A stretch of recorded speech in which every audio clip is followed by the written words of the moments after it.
You are listening to the Fantasy Alarm Fantasy Football Podcast with John Impemba and Andrew Cooper.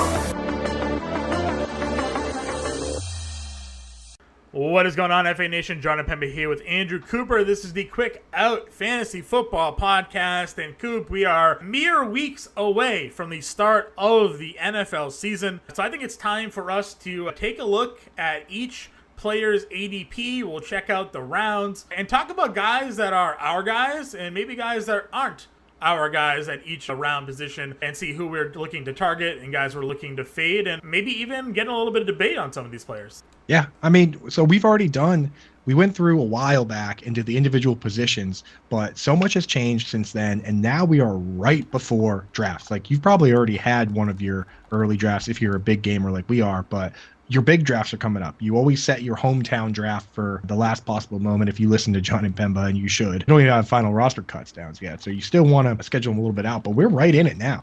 And we have real ADP data for regular leagues, not best ball talk. We're talking about real leagues. We got to set a lineup. So what better time than right this moment to go through and look at all the picks where people are going and boil it down to what fantasy really should be at the end of the day, the guys that you really like and are targeting, and the guys you're definitely not taking. Because ADP be damned, at some point, you have to get the guys you like. Yeah, I'm with you 100%. Now, we got a lot to get to, so we're just going to dive right in. When we're talking first P guys, I think we have the consensus number one of Jonathan Taylor. I'm not against Jonathan Taylor. I don't think you're against Jonathan Taylor, but when we talk about winning upside, no player has had a higher fantasy output as a number one player than Christian McCaffrey over the last handful of seasons when healthy. Last season, when he was on the field and healthy, he was one of the highest point per game players at the position. 3 years ago, he was by far and away one of the highest scoring players of all time. He's going consensus too, but you and I, when we've been in drafts, man, we've been in on CMC as 101. Yeah, I've come to the conclusion that in full PPR, I'm taking Christian McCaffrey 1. The question is whether I'm going to take him 1 in half PPR. When you look at the full PPR points per game over the last 5 years, the number 1 season is Christian McCaffrey. The number 2 season, also Christian McCaffrey. Number 3 is Todd Gurley. Jonathan Taylor's season last year was down at 13 on the list. So even though he was the number 1 player last year, that season really wasn't historically amazing. In other years, he would have been 2, maybe even 3 or 4. And when you look at it, he actually got less targets than Nyheim Hines on the same team. And Jonathan Taylor played all 17 games. So there is a little concern. There's no perfect player this year, in my opinion. Unless you want to go wide receiver, then Justin Jefferson's pretty as close to perfect as you can get. But for me, I'm willing to take McCaffrey at 1. If you're in one of those leagues where you get to pick where you draft, I'm picking 2. And I'm just going to take whoever's there of McCaffrey or Jonathan Taylor and feel really good about that. Yeah, you don't want to be making the tough decision there. I get that. I'm always the one when we have the old Twitter debate, give me your favorite draft position. It's 1, right? It's like people being like, oh, like, you know, what's your favorite poker hand? It's pocket aces. Like, give me the best hand, give me the best player. Like, why am I going to play around and sort of hope that fortune falls my way? Now, just give me the guy with the highest ceiling. That's Christian McCaffrey. I agree with you on Justin Jefferson. I don't see myself taking a wide receiver early. I have a lot of that sort of like anchor RB brain where I want that stud running back filling out my lineup. I get it. Injuries always come for players no matter. There's no safe spot, really. You can take Jonathan Taylor this year, as healthy as it's been. Could get hurt, whatever. Take that risk, but I'm going to go running backs early. And earlier this year, one of the first best balls that I've done this season, I made a little bit of waves by taking Austin Eckler over Jonathan Taylor when I had that second pick. And a lot of that had to do with Eckler's rushing performance last year as the lead back, healthy, was able to find the end zone, ran for a really strong rate. But I also felt like there was some more potential positive movement for him this year when it came to his receiving numbers. 2 years ago, we saw him with 90 catches. Last year, I think it was in like the 70s. I think we could see him being more involved in the passing game this year in an offense that we know is going to put up a lot of points. He's still going to be that featured back. There were some waves made early in camp where Eckler was like, if they want to cut back my snaps a little bit to keep me fresher, like, I'm okay with that. That doesn't mean Austin Eckler all of a sudden is going to be playing 50% of the snaps. He's still going to be the leading snap getter on that team. He's going to touch the ball more than anybody on that offense at the running back position. It's not going to be Isaiah Spiller. It's not going to be Joshua Kelly. None of those guys are going to cut into Austin Eckler. And I was looking at the points per game, and I was looking at the total production for Eckler versus Taylor last year, and Eckler was only just right behind Jonathan Taylor And that was with Taylor really having what I feel is like a ceiling type season. So if there was any sort of regression from Jonathan Taylor this year, and Eckler just continues to produce like he did, which are numbers that I feel like are pretty baseline for him, he could have easily been the top scoring player, both in fantasy points per game and total fantasy points overall. Now, I know that people have cooled on Eckler a little bit. I've seen him fall down draft boards of late. I'm fine getting him in the middle rounds if he's there. Like, I'm totally in on taking Eckler, and I hope people keep taking these wide receivers over him, and I'll just scoop it up. I'm fully on board with Austin Eckler, and I have, just like you, I have him at 3. You know what I mean? And even in full PPR, maybe 2 if McCaffrey goes 1. I mean, so for me, I'll take Justin Jefferson, and I'll be happy about it at 4 after those 3 running backs are gone.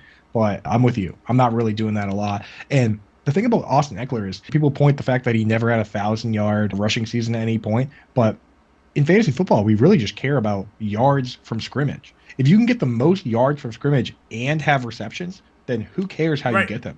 And he had the 3rd most yards from scrimmage of any running back, only behind Taylor and Najee Harris last year. In fact, if you look at his stats, last year he had the most rushing yards he ever had with 911.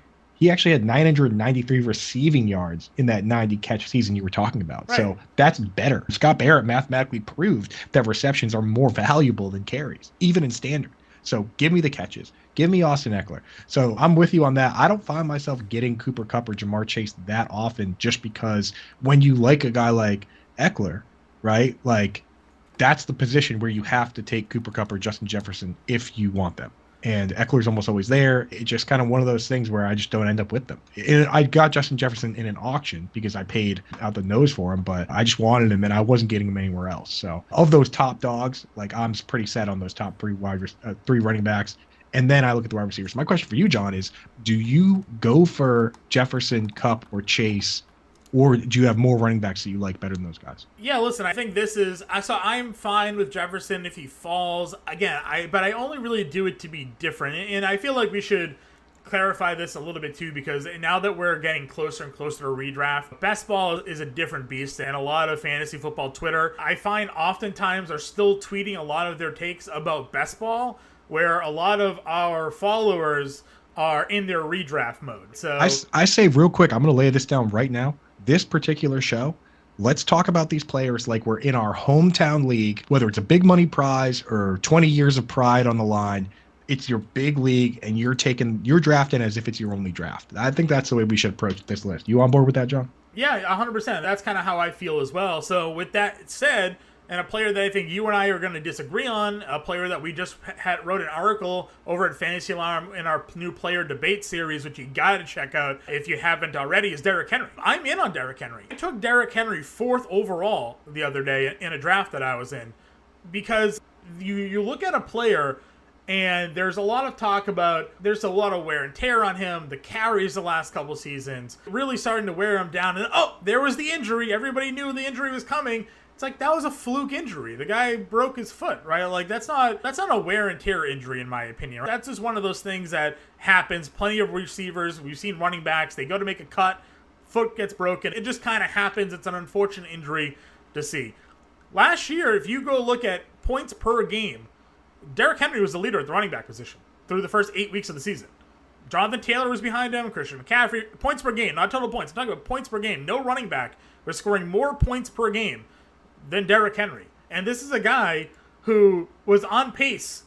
Again, we talk about his ridiculous season totals. Through the first 8 weeks of the season, he was on pace for almost 2,000 yards rushing, over 20 touchdowns. And for all those who say, well, Derrick Henry doesn't catch a football, he was on pace for 40 receptions, 300 yards. Is that a ton? No, but this is a guy that wasn't catching a football at all. Now all of a sudden he's going to add almost 40 catches into what he is for a PPR league. He was the leading points per game player at the running back position through 8 weeks last season.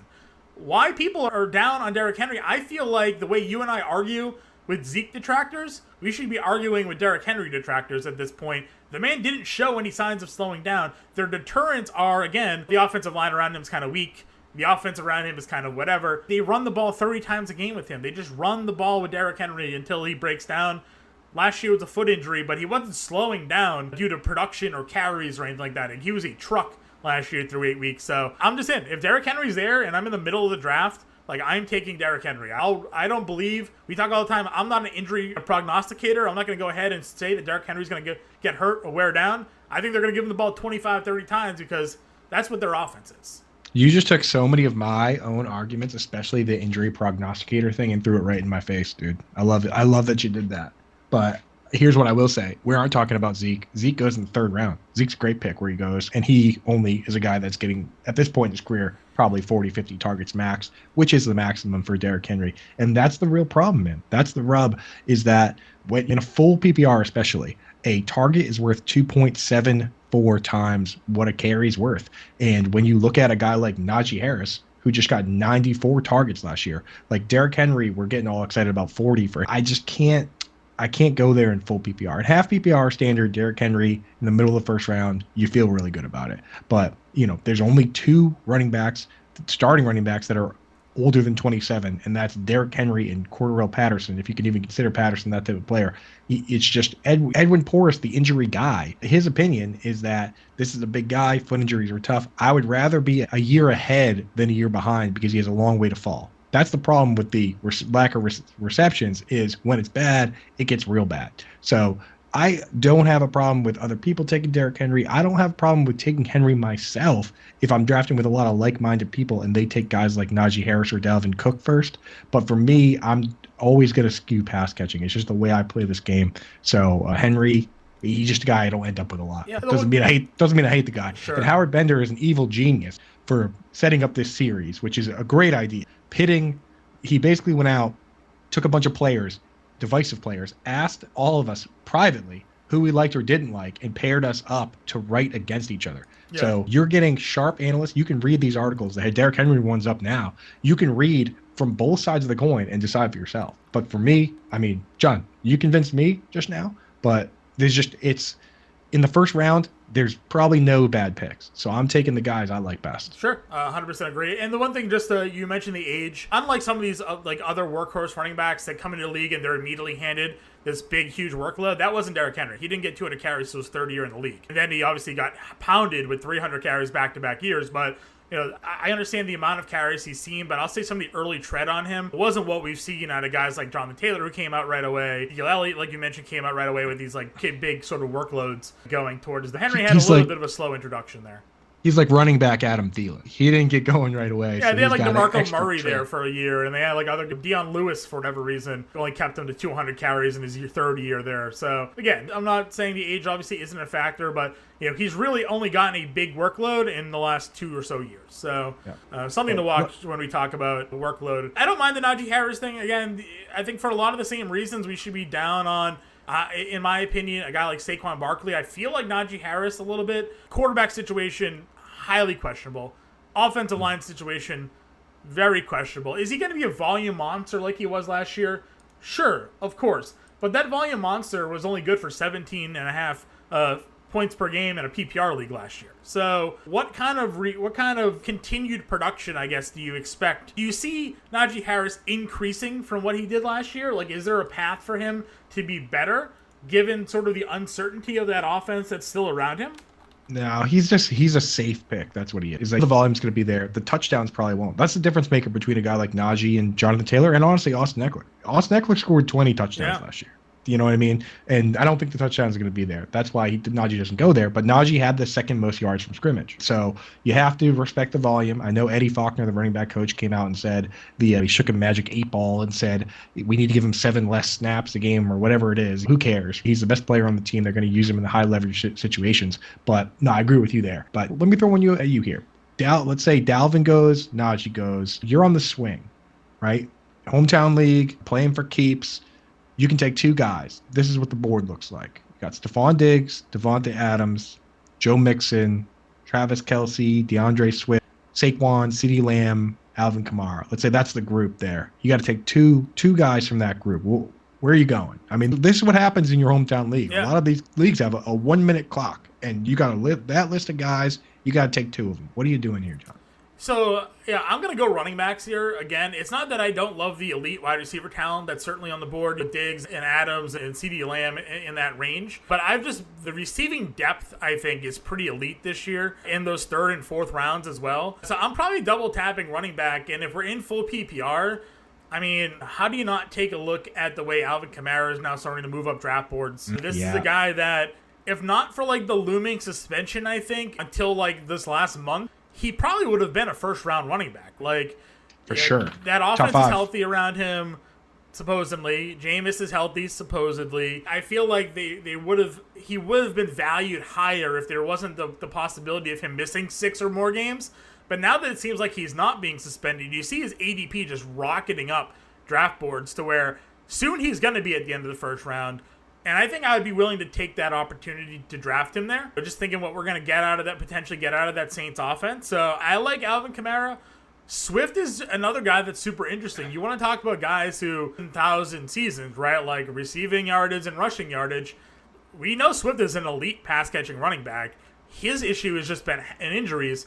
And as we've sort of made it a point for us this season, we're not in that game. I'm not going to tell you DeAndre Swift's going to get hurt, which means I'm going to project him to play 17 games, which means I'm going to project him to get like 80 catches, right? Like 800 yards receiving and flirt with 1,000 yards rushing. So give me DeAndre Swift, give me Alvin Kamara if I'm on that turn. Dude, did our mock draft get posted yet? Because that's literally how I started I don't think it's up yet, but by the time this comes out, it probably will be out there. We did a mock draft with me, John, Howard, Kevin Tompkins, Justin Fetcherman, Britt Flynn, like all the names, all the people that you trust. Like we did a mock and I took DeAndre Swift and Alvin Kamara with my first 2 picks. It wasn't at the turn. So like Kamara made it back to me. I think I picked 10th and he made it back to me like 14. But that's how I started and I felt amazing about it. I felt great about it. And honestly, I don't mind taking Barkley either, but I'm taking those guys you talked about. If this is a half PPR situation instead of full PPR, Joe Mixon's a little more entertaining. But in full PPR, if you can go Swift, Kamara, and Kamara doesn't get suspended, woo, lad, man, you might have just won your league. So I'm fully on board with that. I do like Barkley and I like Mixon, but they don't feel quite as genre defining as the PPR backs, Swift and Kamara. Especially, I mean, think about Kamara. When you talk about hero RB, 2 years ago, if you had Alvin Kamara and you made it to the championship, you just won flat out, 6 touchdowns. And like he's capable of that at any moment. They're not scared to give it to him like that. They're not scared to give it to Michael Thomas like that. It's just for me, that's the biggest thing. A lot of people look at Alvin Kamara's year last year and they're like, "Oh, it was pretty disappointing for where you drafted him." Look at who was on that offense. The top receiver was Marquez Callaway, right? Like Traquan Smith. Like they had nobody of skill on that field. And then Jameis went down, and they were going with, what was it, like Tremor Simeon, their quarterback for a little bit, right? Like, there was nothing there where teams just kind of were like, all right, like, stop Alvin, right? Like, that's all you have to do. And they were pretty successful with it. There were obviously some big games. Week 17, he ran for 146 yards against Atlanta. Bad team there. 120 yards against the Jets. Bad team there. But good defenses were just like, their quarterback doesn't scare us. Their wide receivers don't scare us. Stop Alvin Kamara, we beat the Saints. Yeah. Now you're lining up healthy Jameis Winston, healthy Michael Thomas, first-round pick Chris Olave, Jarvis Landry. Like, now you have to worry. And if you have to worry about the downfield passing attack that the Saints are going to put on the field with Jameis at quarterback, you're going to maybe forget a little bit about where Alvin Kamara is on the field, or you're going to have a different defensive package out there to deal with all those receivers, and you're going to leave holes open for Alvin Kamara to dice you apart. I'm willing to take that risk with Alvin Kamara right now. I'd be willing to reach for Alvin Kamara right now. I just think the potential for him to get easily return value is where we're at. So. Yeah. I mean, then one thing I've heard people say, like, oh, Teron Armstead's gone. And Teron Armstead is amazing, right? Like, he is a killer, great addition by the Dolphins. He was graded as high as number 1 on Pro Football Focus's list a couple years ago. But, I mean, last year, even in, like, the Giants game, for instance, Teron Armstead missed that. Kamara had 120 yards. The Falcons game you mentioned, Teron Armstead was good. He was out by then, too, 146 yards. So I don't think it's the end of the world that he's gone. This is a guy also that's the other beauty of having a pass catching back is that it kind of makes you a bit immune to the line issues because if you can't run it, they just throw it to you. So I'm definitely making that play. Now, John, let's say you and me are in a draft together and I decide I'm going to take the running backs. Of those wide receivers, you got to pick one. Let's say you're at the turn, only one running back's there that you're just interested in. Diggs, Adams, CeeDee Lamb. Got to pick one here. My gut is telling me to take Davante Adams. I'm probably going to end up finding myself with more Davante Adams. I feel like the right answer might be Stephon Diggs, though. I mean, MVP quarterback, potentially. Should have been MVP quarterback. I get why they gave it to Aaron Rodgers, but, like, Josh Allen, like, it really is that dude. And I think that Diggs is as capable of repeating what we got out of him 2 years ago as he is anything. But it's hard to discount the fact that Derek Carr threw for 4,800 yards last year. And now they got him Davante Adams. So I feel like I'm going to have a lot more Davante Adams. I'd probably take Davante Adams. It would not shock me at all, though, if Diggs ends up being the right call here. Yeah. The over-under for Carr is like 4,400 yards. It's like the fourth or fifth highest of any quarterback this year. It's crazy. And if you look at the over-unders for these wide receivers, they're all around 1,200, but Davante Adams at 9.5 touchdowns compared to like 7.5 for Lamb, 8.5 for Diggs. So if you were to ask Vegas who you take, they would say Davante Adams, and then they would have Diggs next, and Lamb is the next guy out. I feel good about getting Lamb in the second round. I don't feel great about having to take him at this way. Don't worry, everyone out there.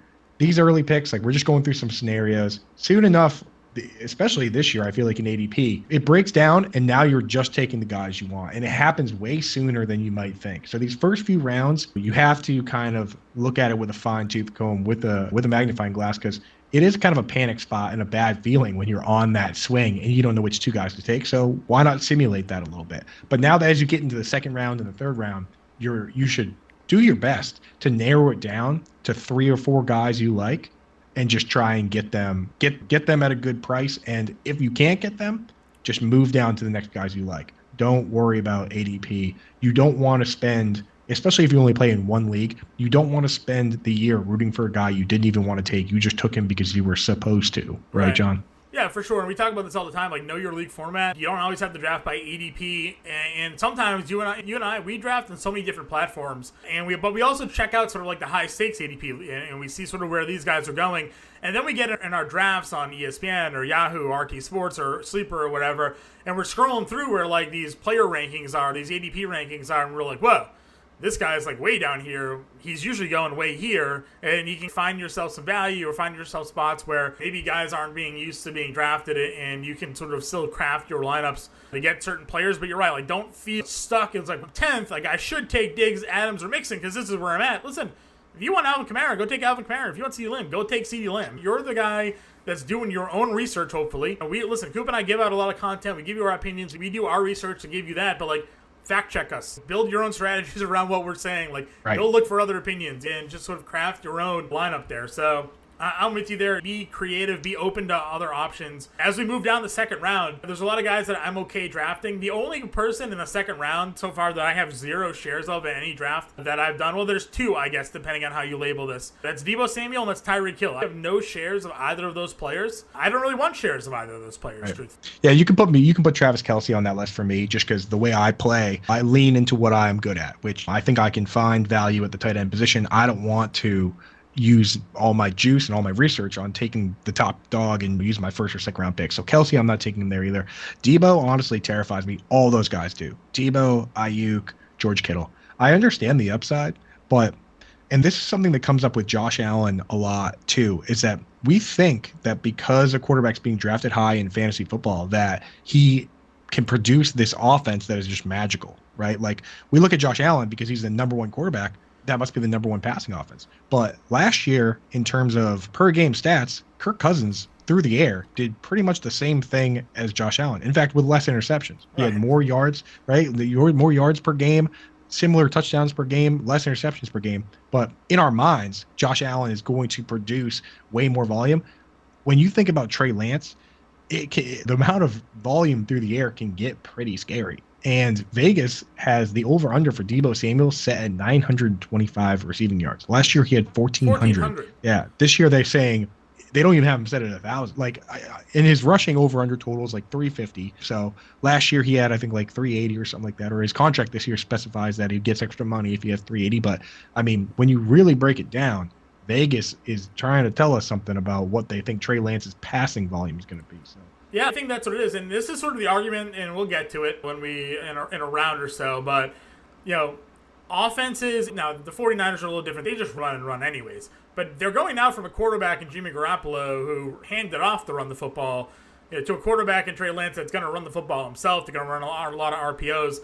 We could see them throw less than they did last year. And now you're looking for potentially a lower pass volume. You're going to need far more consolidated targets to go Deebo Samuel's way. I don't know if that's going to get there. Plus, Deebo Samuel was scoring a lot of fantasy points last year as a running back. Can we expect him to be as efficient of a runner as he was last year? Like, I feel like teams, the Wildcats surprised everybody for a while until it didn't. Deebo Samuel torched everybody last year until he won't, because defenses are going to figure it out. Like, all right, Deebo's back there. We know what's going to happen here. So that's my worry. A lot of people are talking about this, and this goes to my Tyreek Hill potentially dislike here as well, because I saw this on Twitter earlier today. We're recording here on Thursday. Somebody asking about how Tyreek Hill is going to be used in Miami, about when it comes to regards of the new offense that Mike McDaniel is bringing over from San Francisco. Oh, they're going to use him like Deebo. Well, they could try, but he's not the same type of player as Deebo Samuel, size-wise, and defenses are now aware, like, what they should be looking for in offensive systems. And this wide receiver running back thing should not be surprising anybody this year after what it did last year. Yeah, it's scary, man. And the thing is, like, Deebo got away with it last year, but, I mean, you can get popped doing what Deebo is doing, like running, like you run into a totally different group of players when you're taking carries out of the backfield. You know what I mean? And it just takes one 300-pound dude to get you square. And that's big trouble. I mean, especially for a guy like Tyreek Hill. But Deebo Samuel also does not have the BMI with his height and weight. Not quite the BMI you want from a guy running. I know he's a tough guy, but you can only do that so much, in my opinion. So I feel a lot better playing it safe. I'm a little concerned about Aaron Jones with the talk, with the A.J. Dillon talk. But Javonte Williams, he's growing on me. I was out, John, you and me, Melvin guys, but Melvin himself seems to be conceding a bit. That's what's changing it for me, is that Melvin himself is like, my guys, like they want Javonte, which has led me to make some hot takes on Alarm After Hours. That is Melvin Gordon maybe a last day camp cut? Like, yeah, I mean, it's possible. I'll pull up his contract here, but it's only 1 year. It's just 1 year. Only 1 year. And like the thing is, all the analytics guys and this is one of those players where it's been like that with Nick Chubb too, and it's been like that with Derrick Henry, where all the analytics guys and the the film grinder guys, they agree on this player. Everyone thinks Javonte Williams is awesome. You know what I mean? There's no one out there saying this guy sucks. They're worried about the share, right? There's no one like, you can't find somebody to come on a show and say that they don't think Nick Chubb is good. You know what I mean? Like, they're worried about Kareem Hunt. Yeah. So those type players from me in the second round, and especially in the third round, I'll take those guys. You know what I mean? Aaron Jones is another one where he's a good player. He has a nose for the end zone. You don't score 30 touchdowns in 30 games just because you're playing with the back-to-back MVP, which helps, and which he's still doing. Yeah. But, like, he's a good player. These are all good players. So I have no problem taking Aaron Jones, Javonte, Nick Chubb, Leonard Fournette as well. I'll take Leonard Fournette. I know you're a Lenny guy as well. I'm a big Leonard Fournette guy. And listen, I understand, again, camp reports coming out. I think it was Albert Breer the other day that was like, Rashad White has a role. He's leaped Keyshawn Vaughn. He's leaped Giovanni Bernard. He could be that passing down back and all of these things. It's like, everybody has amnesia over and over again. Tom Brady plus rookies, they don't mix. He doesn't care what your talent is. The moment that White misses a blocking assignment, runs a wrong route, drops a pass on third down, fumbles, leads to an interception potentially on Brady because it bounces off of him, misses a block, you name it. He is never seeing the field again. Like, you better be a genius, right? Like, you better be Julian Edelman converted quarterback, pick up the playbook day one type guy. So I'm with you on that. That's just like Keyshawn Vaughn, we just went through this 2 years ago. I know, man. I know. People were taking Vaughn in the 6th round. I'm looking at him like, guys, he's a rookie running back. He's got no shot. He barely saw the field. Brady is old. He's 45. He didn't even want to be back in Tampa. He got the head coach fired. This is his offense. I promise you. Leonard Fournette had 70 targets last year, 80 targets last year. If he trusts Leonard Fournette to be on the field, Leonard Fournette's the guy on the field. He's calling the shots. So as great as White may seem to the fantasy pundits that really want him to be a thing, and that's sometimes we see that a little bit more than I think is fair almost, right? Like, a lot of hot take police out there on fantasy football Twitter, a lot of analysts want to plant their flag, so if they're right, they can be like, I told you Rashad White was going to be the guy in 20. Okay, but take a realistic look at this. He's a third-round pick and an offense with a quarterback that historically doesn't do anything with his rookie running backs, trying to supplant a veteran running back that is very capable of catching the football, playing on third down, being the workhorse running back that Tom Brady brought in himself, by the way, from Jacksonville to be the running back on this team that he won a Super Bowl with. Like, brought him back. Yeah. So that's where I'm at too, John. And my advice for people when you're looking at the analysts and stuff is that, like, you know what? Like, if you get a guy like JJ Zachariason, like, he likes Isaiah Pacheco a lot, and he's a guy that works hard, established in this industry. And the number one thing for me is he's not one of those guys that likes every prospect. If you got that guy on Twitter that likes every 5th round pick and 6th round pick, and they're just throwing stuff against the wall, then you got to be careful. But so I don't mind those picks. I'll make them when I'm trying to get spicy or whatever. I'll take a Pacheco. I'll take a Rashad White just to see. You know what I mean? But wouldn't it be funny if they were Keyshawn Vaughn and Darwin Thompson, John? Yeah, it would be hilarious.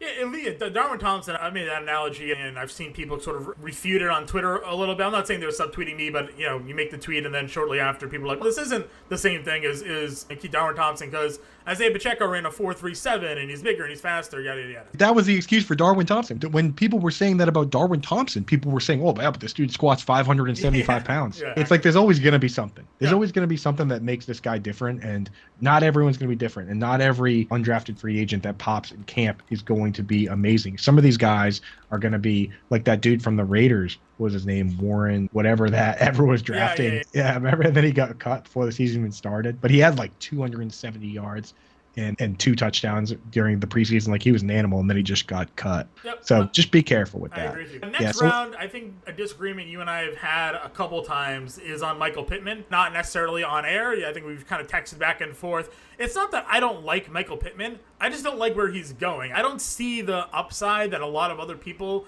are sort of touting. I agree that Matt Ryan is likely an upgrade Carson Wentz last year. But, like, how much more is there for Pittman and an offense that's gonna run the football as much as they're going to with Jonathan Taylor, even with Matt Ryan?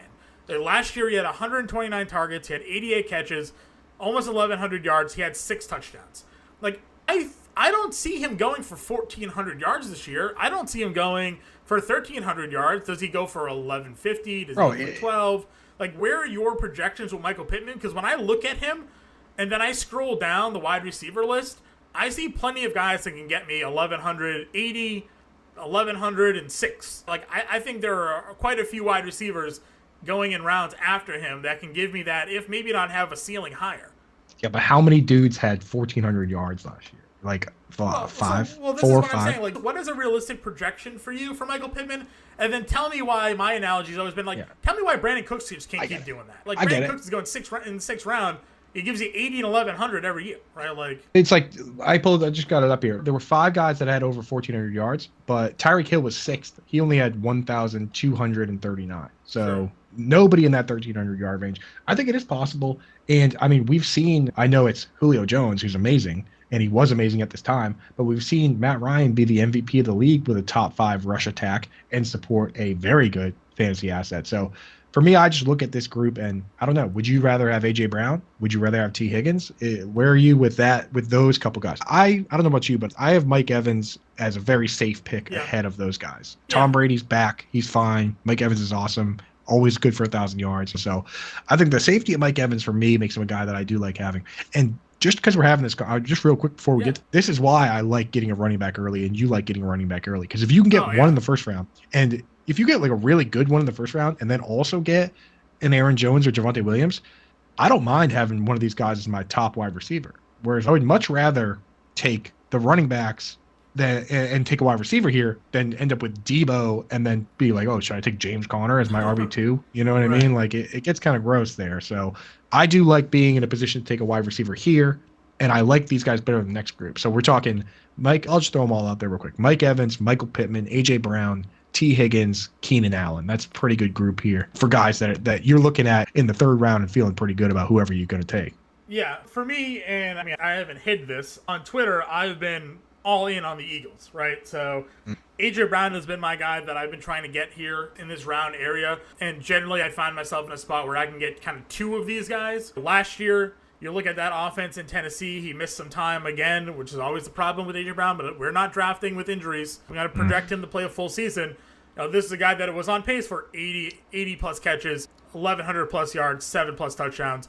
2 years ago, again, a guy where he missed time, he was on pace for 1,400 yards in an offense where Derrick Henry ran for 2,000 yards. I'm just projecting an increase in yardage in pass opportunities with Philadelphia. I don't think you get A.J. Brown without looking to throw the football. I am bullish on Jalen Hurts this year, taking that next step forward. And I think it's because A.J. Brown's in town. I think A.J. Brown's a guy that could be right up there with some of the top 5 guys in terms of receiving yards. And I think the big play upside for him, when it comes to receiving touchdowns, could potentially be there for him. I think his ceiling maximum production is higher than Pittman. You mentioned Matt Ryan in that offense. I don't have the numbers in front of me, so this is just my perception of remembering that offense versus the Colts here. It's the upside for A.J. Brown is higher than this entire group of players. I'll say that. I think he has the lowest floor of the group of players as well.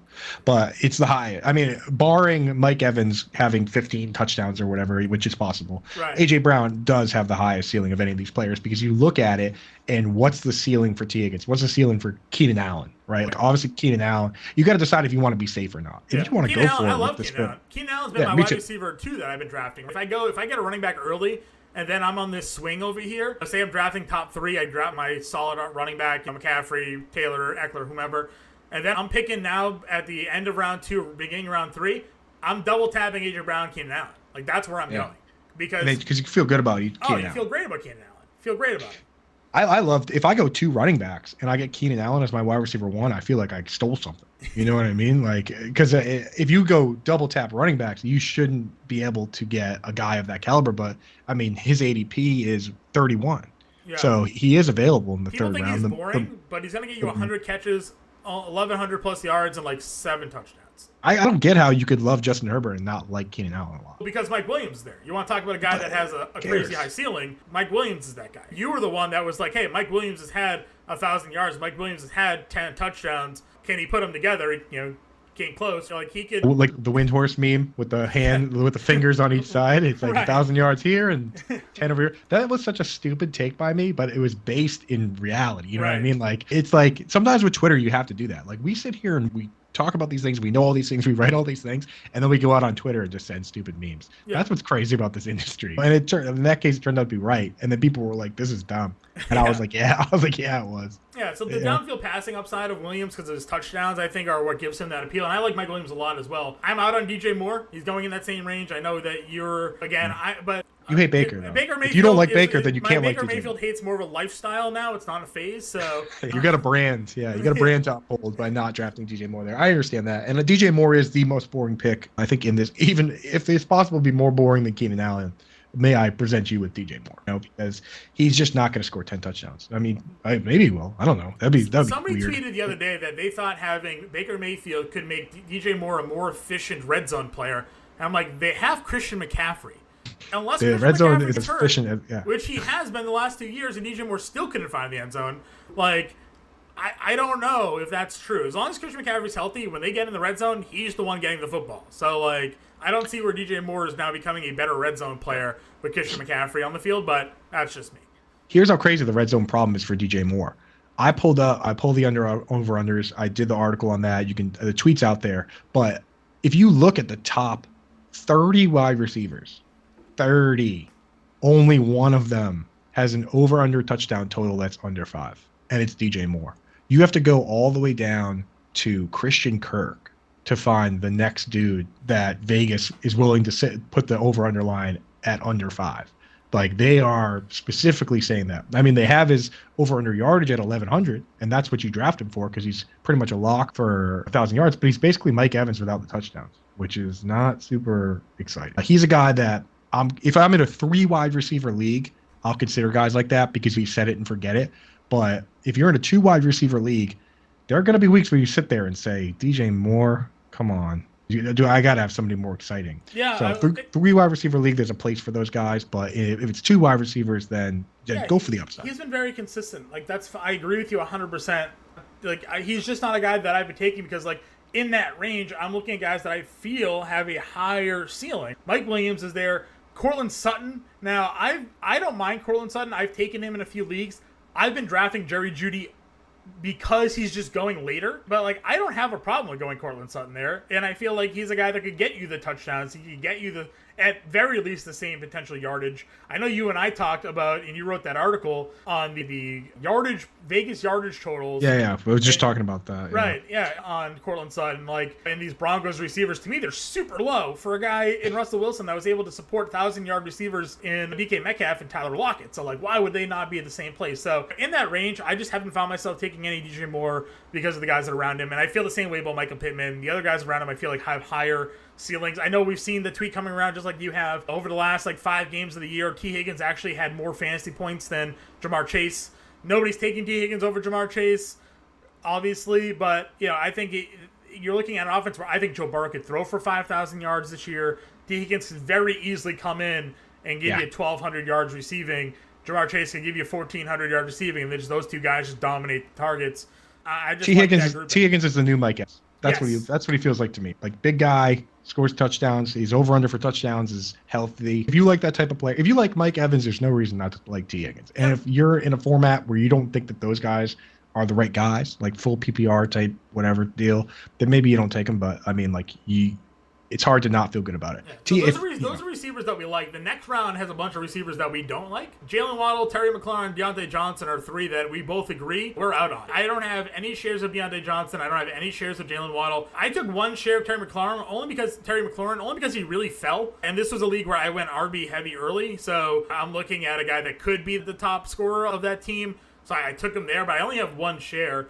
My Waddle problem is just a Tua problem. I've tweeted about it a bunch. I don't really believe in Tua and Tyreek Hill being there now. Feels like it's going to usurp some of the production we got out of Waddle last year. And I'm not in on any of the Steelers guys. I don't know what's going to happen with that quarterback situation. It looks like Pickett might actually win the job over Trubisky, over guys like that. I don't know how you feel about that, but those 3 receivers for me, I'm not really touching. Don't like him, man. Too scary, man. Jalen Waddle for sure. If you draft Tyreek Hill or Jalen Waddle, you use a bench spot on Tua because that's a commitment you just made, man. Like, you don't see a team have multiple high-end pass catchers without their quarterback being at least serviceable. Like, even when the Jets had Eric Decker and Brandon Marshall, Ryan Fitzpatrick was a back-end QB1 most weeks, and he was even right there. You know what I mean? So I look at this next round, and it's just it's kind of a dead zone for me. I wish I could somehow just get multiple players from the round before because I like Zeke, I like Travis Etienne fine, James Conner's fine, that whole group. I wish I could just get a wide receiver from there and a running back from there, but I really don't like the wide receivers here. I don't like having to pick one of these guys or reaching down for an Allen Robinson, Gabe Davis, Brandon Cooks. If Allen Robinson's gone and I'm looking at a board of Jalen Waddle, Terry McLaurin, Deontay Johnson, Gabe Davis, who I don't really like, I don't feel great about reaching all the way down to Brandon Cooks. DK Metcalf is such a wild card with Geno Smith. You as much as we say we like running backs early, you got to get a wide receiver you feel good about before this section of the draft. Now, of these running backs, John, Breece Hall, Cam Akers, I like them a little bit better. I like Cam Akers a lot. I mean, if you're on a team that's that good, you fall ass backwards into touchdowns. So I'm on board with Cam Akers. I know there's some Darrell Henderson smoke. I don't care. I like Dave Montgomery's good. J.K. Dobbins, I like Montgomery. A lot of people are just getting weird on that Bears team about where it's at. To me, that's kind of he's going to get volume. The offense, I think, is okay. I know the offensive line's bad, but I don't see Khalil Herbert coming in and just taking it away. One guy that I kind of jumped over, but I do want to get your take because I know he's been a pretty popular player in drafts, is Travis Etienne. How much does now the fact that James Robinson looks ready to go week 1, does that worry you now about where his ADP is? It does. It honestly does because they the comments from them. They like James Robinson. The coaching staff here, sometimes a new coaching staff or regime will come in and they just won't have anything to say about a player. You didn't hear anything good about Kenyon Drake and then he was gone, right? They've been very vocal saying we like James Robinson. James Robinson has all the skill set. I think they truly want it to be James Robinson on first down and then Travis Etienne. If you're a coach in the modern NFL, that's what makes you feel good. It makes you sleep easy at night, not knowing you have to rely on one player. So I think that's the way they want it to be. Whether James Robinson is a good enough player is the real question because we've never really seen him have to go up against high caliber players. Like Travis Etienne might just be a totally different player. We saw it with Kerryon Johnson, where Kerryon Johnson looked pretty good, and people liked Kerryon Johnson. And then when DeAndre Swift showed up, Kerryon Johnson himself was like, my knees, my hips, they don't do that. Like, I can't learn nothing from Swift because I can't do that. So it could just be a situation where when you get them on the field together, it doesn't matter, but it does concern me. So I'm taking Zeke. James Conner, there's nothing not to like about James Conner, really. Even if he doesn't get the pass work, it's touchdown city. Yeah, right? we're big Zeke guys. Obviously, Jerry Jones tweeted, I was giving that interview where he's like, the offense starts and stops with Ezekiel Elliott. Is in the best shape of his life. Yeah, Tony Pollard's there. Tony Pollard's great, but like, Zeke Elliott's where we're running with our team because we're that's paying what Jerry Jones money, said. That is what he said. Jerry Jones said that, and he said best shape of his life. All the cliches. He even said I'll believe it when I see it because I've heard. I don't know, John, how many times have you heard someone say that they're going to use a running back in the slot? And how many times does that actually happen? We talked about it. Kareem Hunt last year was practicing in the slot. Like, oh, here we go. Kareem Hunt going to be a receiver and wasn't ever used. 15 slot snaps. Yeah, exactly. Yeah. So that's how that works. Yeah, I'm not really expecting ATN to be there. The fact that Robinson looks ready to go, that Peterson said, like, Robinson looks great, could be an early down guy. My biggest worry of all time about Travis Etienne was that the word gadget gets thrown around, or we can line him up here. We can do a lot of different things with him. We can. I don't want that of my player. I want him to have a role, right? Like I want him to be like, this guy is going to play this spot. This is where he is in this offense. Not like we'll find a way to get ETN involved. He's such a great player. Usually those guys get like 6 touches, right? Bernard Robinson, Tavon Austin, Percy Harvin at times even. Percy Harvin, when he was a wide receiver, was good. When he became a gimmick, gadget. If you hear the words gadget player or gimmick player or manufactured touches, immediately in your mind, replace those words with inconsistent. Yeah. Right? Not good enough to be A or B. We're going to do our best to use them at both. Yeah, it's like Rondell Moore last year. They basically had to tape the ball to his chest like he was Ralph Wiggum. And say, why don't you run on? Or whatever? Negative A dot. Half his games he had a negative A dot. On the season, it was 1.3 yards. So. But yeah, you don't want that guy. It's just not consistent. In best ball, sure, go crazy. Who cares? But in regular, real people leagues where you have to click on the name and click on the spot in your lineup, those gadget players, man, it's ugly. Yeah, let's jump into round 5 here. Guys that I think are definitely hype monsters going into the year, and one that you've written extensively against, Gabriel Davis. I think that I'm slowly starting to turn a little bit more towards all right, I should get at least a share or two just in case because of that offense in Josh Allen, but where we're at this point in the draft, I think is kind of an interesting spot given the players that are around him. And I have him in the Sirius XM league. Probably, if I wanted to trade him, I probably should have done so before I made it clear my stance on this player. Right. But the thing is, people think that I don't recognize the upside. Obviously, I know the upside for this player. We watched 2 years now, right? And I just talked about how Josh Allen's passing stats are very similar to Kirk Cousins.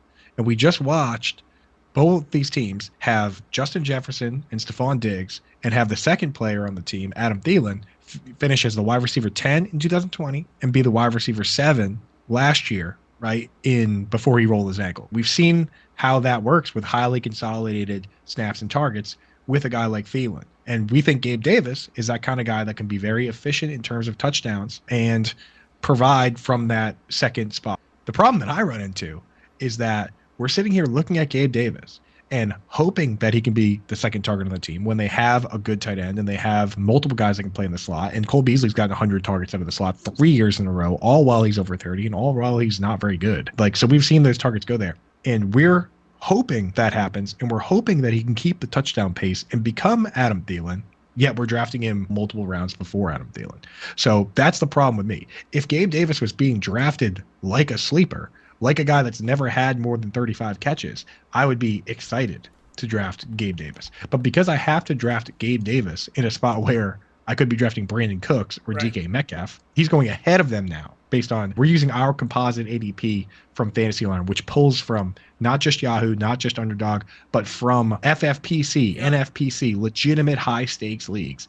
He's going ahead of those guys. That's what scares me. That's the problem. And if Gabe Davis is awesome, then that's okay with me because I know the floor is the problem for me, and I have him in a dynasty league. So I'm okay with it. If he's great, I've acknowledged that he could be great. He could be Adam Thielen. I'll just wait and I'll take Adam Thielen. And if Adam Thielen's Adam Thielen, then I already have the top 10 wide receiver. Right, exactly. For me, I've already mentioned it a little bit earlier, but Jerry Judy's been a quote-unquote my guy for me. Rookie season, Jerry Judy came into the league, 52 catches, 113 targets, 856 yards with the likes of Drew Lock, well as Jeff Driscoll, Brett Ripien, and had a game of Kendall Hinton at quarterback for him, where they didn't throw the football. So he played an entire game basically without any targets because they had a wide receiver forced to play quarterback due to a COVID issue on the team. And he still had 856 yards and 52 catches with that group. Last year got hurt. Obviously, it ruined his season, but still had a very bad quarterback room. Now they have Russell Wilson, who, as I mentioned, supported 1,000-yard receivers in DK Metcalf, Tyler Lockett. Jerry Judy came out of college. He was expected to be the top wide receiver taken. Raiders had different plans, didn't necessarily work out for them. And now he's got a legitimate opportunity to be that guy. I look at Judy. I've been pretty bullish on him. I said he could be the team's leading receiver in yards, in targets, in touchdowns this year over Sutton, who profiles more as that deep play guy. And I know Wilson likes to throw the deep ball, but I mean, man, Jerry Judy, if he is what everybody projected him to be coming out of college, he is a stud receiver. He has size, he has speed, he had route running, he had hands. I'm just buying all in on Jerry Judy this year. So, John, you're not the only one that when we alluded to this earlier, we talked about Courtland Sutton, but you're not the only one that believes that. Who else believes that, John? And I think they might be a pretty reliable source. The MGM Grand. The MGM, when you look at their lines, they have Courtland Sutton at 925 receiving yards, and they have Jerry Judy at 950. And not only that, but they have Courtland Sutton set at 5.5 touchdowns, and they have Jerry Judy set at 6.5. So the MGM, their sports book, they're flat out saying they think Jerry Judy's going to be better than Courtland Sutton. But Courtland Sutton he's going pick 41? So right around pick 40. That's fairly early in the fourth round. And then we have Jerry Judy here at pick 60. 20 picks later, you can get him in the fifth or sixth round. Late fifth round is where he generally goes. So I look at that and I'm just it was like when you work in a factory and they have that red button that just stops all production. Yeah. I hit that. When I did that article, I hit that button for Courtland Sutton. I have enough Courtland Sutton in best ball and stuff like that where I just stopped all Courtland Sutton production and I pivoted to Jerry Judy at ADP. Yeah. So Jerry Judy right now, if you believe in Russell Wilson, and Russell Wilson is awesome, you know what I mean? There's not much you can say about that. He's a great quarterback. So if you believe at all in that player, then Jerry Judy at ADP makes a lot of these guys irrelevant. Yeah. I'm not taking Amon-Ra St. Brown if I can get Jerry Judy. I'm not taking Dalton Schultz. This whole group of guys, I don't know. Yeah, I'm in 100% agreement with you. Again, I like Brandon Cooks, as we've alluded to. Yeah, he's just Cook's ever good. Consistent. As long as he stays healthy, which he's been the last few years, I think Davis Mills actually isn't horrible, and this is a team that we're expecting to be trailing in a lot of games, so they're going to have to throw. So even if Brandon Cooks is getting garbage yardage, we don't care about that as fantasy players. So, good. Let him get garbage. Let him get 5 catches and 70 yards in a final 4 minutes of a game. They're down 20. That's perfect. Everyone knows it's going to this guy, and he still gets I don't get how he does it, dude. He's always open. And maybe a better Nico Collins this year is even better for him if Nico Collins can take that step forward. So I'm in on Brandon Cooks. Marquise Brown is interesting. I worry. Obviously, we all worry a little bit. I think what happens when DeAndre Hopkins comes back? How does that offense get impacted? Does Brown just turn into the deep throw guy? And that's a super inconsistent player to be relied upon. Vegas does not like Marquise. I can tell you right now, Vegas doesn't like Marquise Brown. Yeah. They got his over-unders low. Under 900 yards, 5.5 touchdowns. That has me scared. And I agree with you. We're all you have to draft you're right. You draft like you know what you're doing, and draft as if you're going to make the playoffs. If you don't make the playoffs, who cares? So for me, I've never been a huge fan of drafting guys that I know are going to be worse in fantasy playoffs. It's not like DeAndre Hopkins is hurt. He's suspended.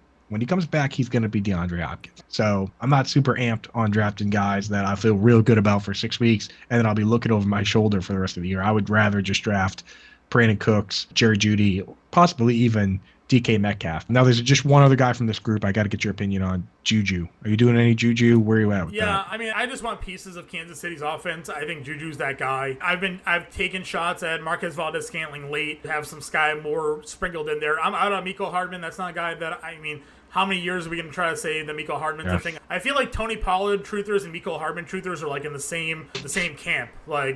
These are guys that you want to be a thing. isn't a thing. So it's like that kid from Role Models where he's like, I like the idea of Coca-Cola. It's like you like the idea of the hypothetical player, but it's just not there. Yeah. And I think Juju for me is a guy I'm much more willing to take him in full PPR than I am in a half PPR. Yeah, he's one of those guys. I will say this: like, you want to talk ceilings? Juju had that monster year 2 years ago, right? Like, sure.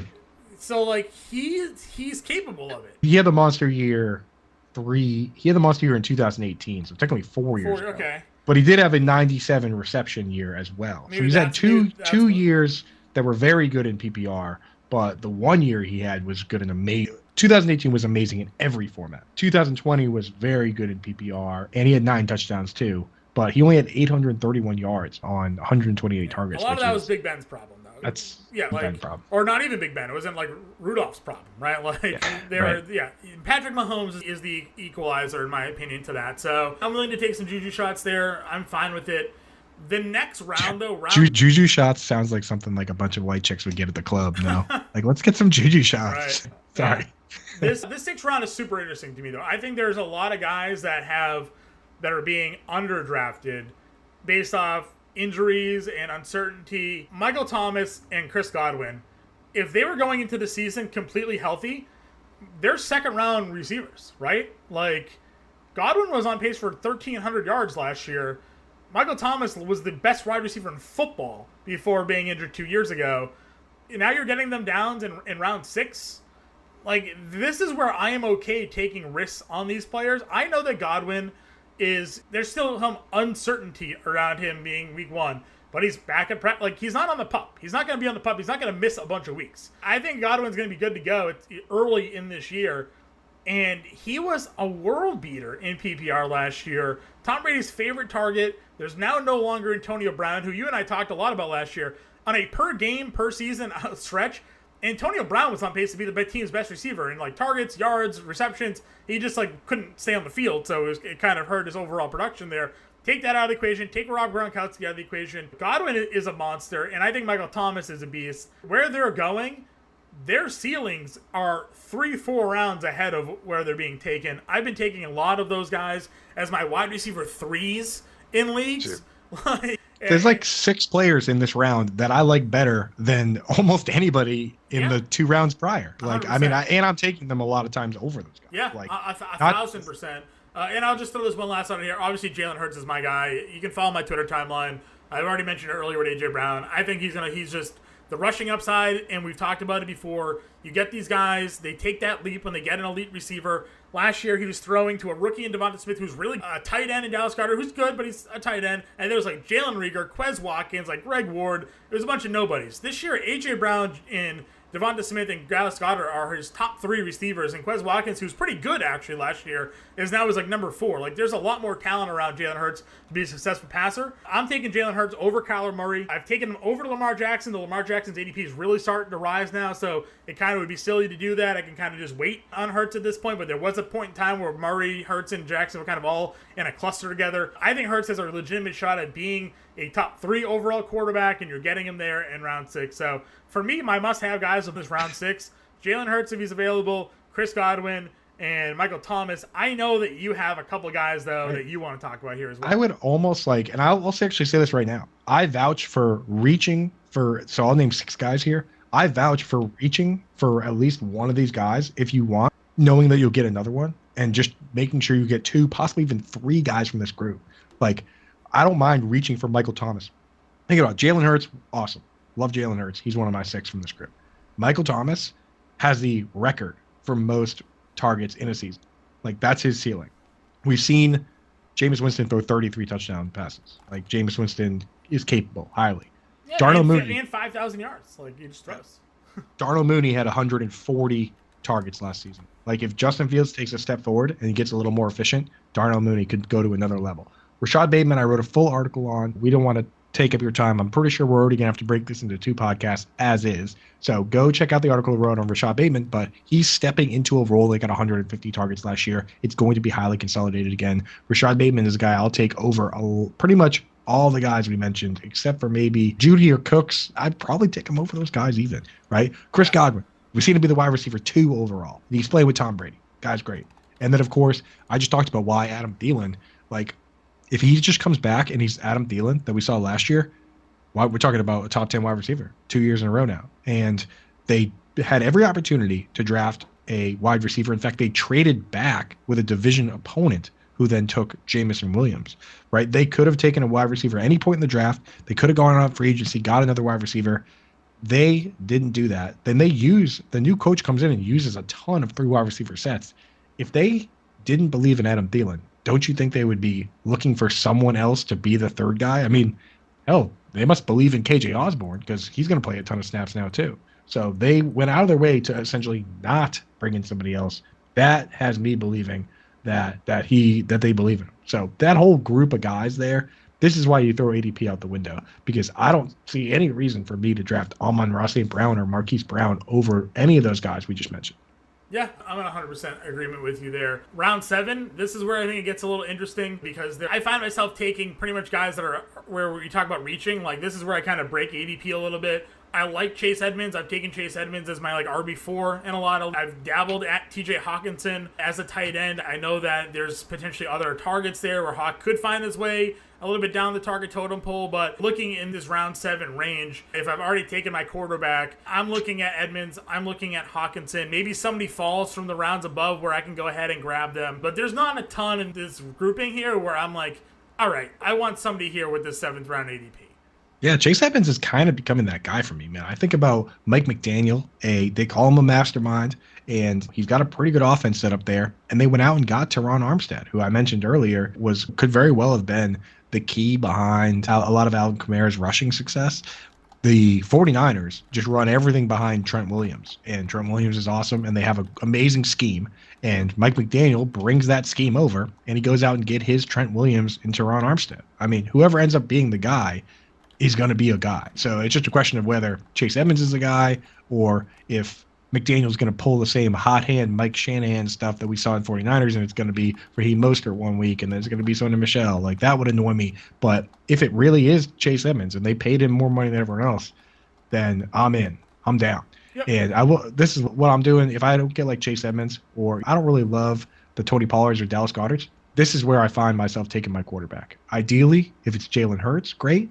I like Dak. I like Russell Wilson. Yeah. Trey Lance, I'll dabble. This is where it starts getting a little wishy-washy for me, and I say, I'm just going to take a quarterback here, and then I'll figure out who's left. Yeah, I've started taking Dak as well. If I miss out on sort of those mobile quarterbacks, Dak's been the guy that I've gone to, and Wilson as well. If I find myself pairing up with the wide receiver, but Dak is a guy that's pretty consistently right up there with the top scoring quarterbacks. And this year he's fallen down. I think obviously there's no Cooper. There's some uncertainties as their wide receiver 2. Though I've been seeing better things lately about Michael Gallup, where he might not even miss much time. They had an opportunity to place him on the PUP list, and they didn't do it. So I think that there's an opportunity here for Prescott to actually outperform where he's going right now.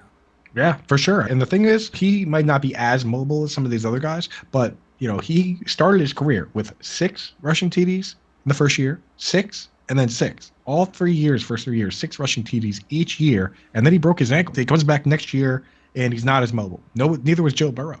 But now he's going to be a year removed. They're going to have a lot less weapons. This is a guy that's proved that when he gets down to the red area, he can take it himself. 6 rushing touchdowns is a game changer, especially in 4-point passing leagues. If your quarterback scores a rushing touchdown of any kind, a 1-yard QB sneak, then that's an incredible floor for that week.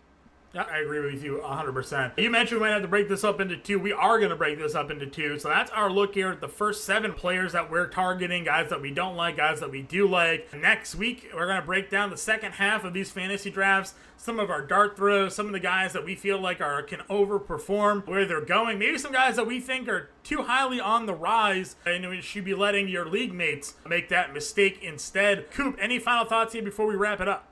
I mean, next week is going to be... That's going to be the fun one, right? Because this week you go through the rank and file of the early rounds, but after these rounds, we just went through the parts where you have to care about ADP, but we were already getting into that mode where it's like, hey, you know what? All these guys going in the 6th, 7th round, we like these guys better than the guys before. It gets even crazier after that, where there are some guys I see on this list, and I'm willing to take them here in the very next round, and they're going 3 or 4 rounds different. So next week we'll get into the fun. And if your drafts are this weekend, don't worry. because we published all our rankings. I'm going to update the dynamic rankings. John's stuff's out there. Howard's rankings are up there. The draft kit is free this year. Fantasy Alarm. All you got to do is put in an email address and you get our rankings for free. So you can have all that stuff in advance. Next week, we'll break down exactly why we're doing it in time for your big home league so you can smash. And then you can brag to all your friends, because the bragging rights, that's what it's really all about. Yep, 100%. And if you're not yet an all-pro subscriber for Fantasy Alarm, now's your chance to take an opportunity. Only limited time remaining, Coop. This isn't a deal that we're offering forever. 50% off the first 6 months of our all-pro monthly package there. That basically means you get 50% off for the entire NFL season, but you don't get access to just the NFL content. You get access to our current MLB content, NASCAR, MMA, NBA that's starting up, NHL that's going on, any sort of DFS content that we provide on site. You get that for 50% off for the first 6 months of this year. It's about $19.98, I think it comes out to. It's a can't miss opportunity right now. We had a millionaire winner last year, Coop, in week 3. Millionaire Mike, we tweeted about it yesterday. He tweeted at us, actually, because Howard made a comment. Oh, we won this guy, Mike, $1 million last year. He tweeted, correction, Howard, you won me $1,025,000 and like $620. Like, we continued to produce money with our DFS content, and he wasn't the only one. We had a $250,000 winner last year. Like, we were killing it with our DFS content, and you can get that now for just $19.98 a month. I think it comes out to, go to fantasyalarm.com/allpro. Promo code NFL50. It's where you want to take advantage of that. It's not going to last forever, like I said. By the start of this NFL season, it could be gone. You're going to miss your opportunity to save 50% on the first 6 months of that package. So you got to go ahead and check it out. I mean, dude, just go over to Matt Sales' page and fill out one NASCAR lineup. You'll probably make that money back. I nearly took down the NASCAR GPP last week. I was in 12th place. 5 laps to go. I'm in 12th place in the big $15 GPP. They have the caution restart, and Chase Elliott goes from 1st to 5th. You got to deal with that sometimes. But, I mean, there's a reason that Matt Sells has won the NASCAR DFS Writer of the Year, or just actually the NASCAR Writer of the Year with the Fantasy Sports Writer Association 3 out of the last 4 years. So, and that's part of this package, which you're getting everything. You're not getting just the NFL. Like, you're getting all of the baseball, all that, dude. So, if you're a serious fantasy gamer, you probably already have it. But right now, like, this is the best deal we do. It's probably... We're only going to go for another week or so, probably. I mean, I don't have actual details of that. I just know that it is a limited time offer that certainly won't be lasting around probably much longer than week 1. So take advantage of it now while you can and get access to all of the content that we're putting out right now, not just NFL. So that's what I got to say. But I'll be back next week to finish off our guys' preview ADP here of the second half of the Euro Fantasy drafts. For now, we'll catch you guys later.